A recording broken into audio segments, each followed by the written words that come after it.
Hi, this is Russell Steinert, and we're at the Re-Institute for Material Sustenance. And Russell, why don't you tell us about yourself? Well, we, after COVID or during COVID, we moved up to Northwest Connecticut, which is near here. Um, and that was after almost 40 years in Brooklyn, in New York.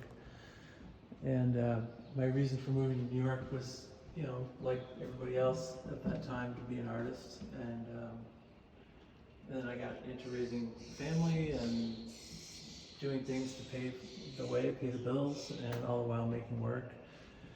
I, really early on, I met a sculptor in Brooklyn, in Greenpoint, and she sort of casually said, "Well, let's have some kids." And I was like, "Well, that really wasn't on my menu, but I'm all for it." So we pretty much threw ourselves into that, building a family in Brooklyn, in Williamsburg back in the 90s. And I don't think there were a lot of people doing that, at least in the art community. So I kind of gave up the idea of a traditional studio practice at that time because it just didn't, I was already becoming a little alienated from that anyway. I was working as an art handler and I didn't really see myself reflected in a lot of what was going on. So I really loved the early days in Williamsburg because it really seemed like you could invent things. So concurrent with the new family, I decided to make objects for the kids were really little at that point. They had little bedrooms in our loft space, so I would make furniture for their rooms. And I also made a little hand-drawn catalog of furniture items, which were mostly fantasy-based. I didn't really make them, but the drawings were always had little vignettes, little stories behind them. So when we came up here after COVID, my eldest daughter is now 29, said, "Well, why don't you revisit some of the spatial stuff?" And I was like, well, spatial meaning that was the name of the catalog that I did. So at first I was really resistant to it, but then somehow it made sense. So I assembled tools. I bought some tools off Facebook Marketplace and built a little wood shop. And I decided I was going to use wood from the property. Like this little cabinet here, it's 2x4s from the house. So they're old growth 2x4s from the late 40s. And some other things were like a maple tree that fell. I would just run it through the bandsaw and just make little fantasy objects that really don't have much of a purpose, but I find them tremendously satisfying. So at the same time I was making paintings, and I don't know, the paintings and the furniture just kind of naturally went together.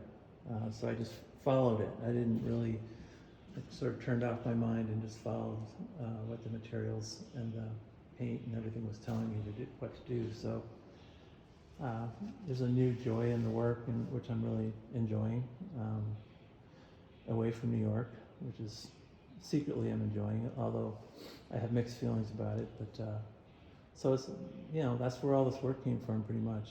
That's the background story. Well, thank you for bringing it here. One of my questions often is there something that you found in the installation of this work here at the Re-Institute that's surprising to you, or that focuses on something you didn't see before, or an experience you're feeling? I know you just put this up, so it's a little young. No, actually, it isn't, because this space captivated me from the beginning. When Henry brought up the idea of the show, I came to visit the space, and I've been here once or twice before, but I love this kind of like sort of forgotten spaces, this is a big barn, and Henry's kind of divided it up, and I just thought, this is great. This is the kind of opportunity that this stuff was made for. Because really, a lot of the work that I do is, in New York, it's all about small, intimate apartments.